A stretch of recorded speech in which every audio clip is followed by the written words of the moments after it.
बक्सर के रघुनाथपुर स्टेशन पर जो ट्रेन बेपटरी हुई थी और कहा गया कि ट्रेन कमजोर ट्रैक से गुजर रही थी, स्पीड ज्यादा था। इसके चलते ट्रैक टूटने के वजह से ये 21 बोगियां ट्रेन की बेपटरी हो गई थी। 3-4 बोगियां एकदम पलट गई थी। लेकिन अब इसको लेकर एक अलग कहानी सामने आ रही है। अभी इस ट्रेन दुर्घटना का जांच हो रहा है। सीआरएस जांच चल रही है। जो कमीशन ऑफ रेलवे सेफ्टी होता है उसकी टीम आकर जांच कर रही है और इसमें पता चल रहा है कि ट्रैक के चलते नहीं, बल्कि ये घटना इसलिए हुई क्योंकि उसको गलत सिग्नल दी गई है। अब ऐसा ये सारी बातें अभी मीडिया में चल रही है, जानकारी सामने आ रही है। हालांकि हम इसकी पुष्टि नहीं कर सकते हैं, लेकिन जो बातें मीडिया में सामने आ रही है और जांच कमेटी की तरफ से जो विशेषज्ञ कह रहे हैं, ऐसा खबरों में दावा है, उसके अनुसार जो ट्रेन मेन लाइन पे आनी थी, जो मुख्य लाइन होता है जो किसी दो स्टेशनों को जोड़ता है, और उसी मेन लाइन पर अधिकतर जो एक्सप्रेस ट्रेन होती हैं जो ज़्यादा स्पीड में चलती है वो चलती है। क्योंकि ये मेन लाइन मजबूत होती है, लेकिन मेन लाइन के बजाय ये ट्रेन लूप लाइन पर चली गई थी। उसको गलत सिग्नल दे दिया गया था और लूप लाइन उतनी मजबूत होती नहीं है कि वो किसी एक्सप्रेस ट्रेन के अपने फुल स्पीड में उसको गुजार सके। इसके चलते लूप लाइन पे गई जब ट्रेन, तो ट्रेन का जो इंजन था वो प्लेटफॉर्म से टकराया। ड्राइवर को गजब की चोट लगी है, उस अस्पताल में एकदम वो भर्ती है बुरे हालात में। और ये सारा कारण गलत सिग्नल के चलते हुआ है। ऐसे ही बालासोर कांड में भी हुआ था, वहां पे भी गलत सिग्नल की बातें सामने आ रही थी। अब इसको लेकर क्या कुछ मीडिया के खबरों में जानकारी मिल रही है, क्या कुछ बताया जा रहा है, विस्तार से आपको वीडियो में आगे बताएंगे। और उससे पहले नमस्कार, जनता जंक्शन देख रहे हैं आप और मैं हूं सन्नी मिश्रा। कैमरे के पीछे हमारे साथी विशाल खड़े हैं। बक्सर रघुनाथपुर जो ट्रेन कांड हुआ है उसके 3-4 दिन बीत चुके हैं। रूट पर अब ट्रेन की सेवा भी बहाल हो चुकी है।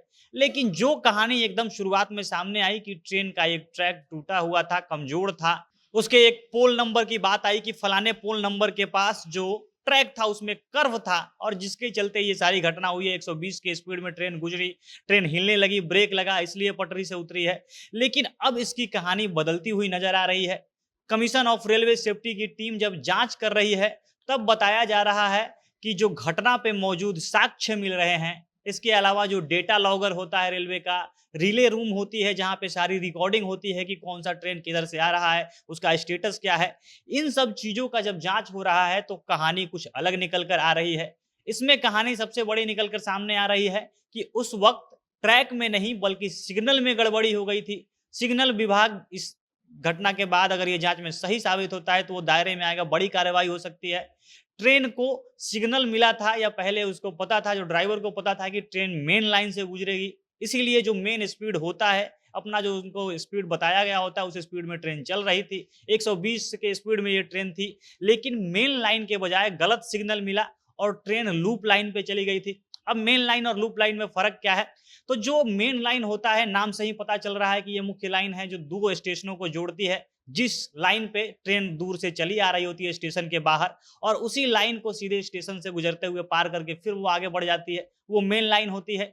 लेकिन बीच में जब स्टेशन वाला जो एरिया होता है वहां पे कई लाइनें दो लाइनों को जोड़ने के लिए बनी रहती है। खासतौर पे आपने अगर ध्यान दिया होगा तो जब किसी ट्रेन का इंजन चेंज होता है तब इन्हीं लूप लाइनों का सहारा लिया जाता है। या कई बार होता है कि ट्रेन किसी और दिशा से आ रही है, वो अगर वो उस मेन लाइन में अगर वो चलते हुए आई तो वो प्लेटफॉर्म नंबर 1 पे आ सकती है। लेकिन ट्रेन को लाना प्लेटफॉर्म नंबर 2 पे है, तो उस मेन लाइन से वो आती है और इसी लूप लाइन का सहारा लेकर वो अपना ट्रैक चेंज कर लेती है।